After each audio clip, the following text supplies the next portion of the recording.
На этой неделе мы проводим рейдовые мероприятия, в частности вот на автовокзале, проверяем состояние автобусов, также маршрутных такси, которым выявляем нарушения, которые допускают водители. Все, кто нарушает, составляем административные протокола под статьей 12.5, часть 1. Составляем также еще постановления, которые нарушают конструкцию автотранспорта, устанавливают распашную дверь, устанавливают дополнительные сиденья, тоже наказываются эти водители. И также в ходе рейда выявляем нетрезвых водителей, кто управляет транспортным средством без водительских удостоверений, без категорий и другими нарушениями.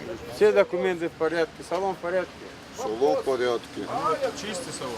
Чистый салон постоянно. Чистый, посмотри. Вот колики. Чистый салон Просто должен сейчас пассажиры сели из-за этого. Как все требовали.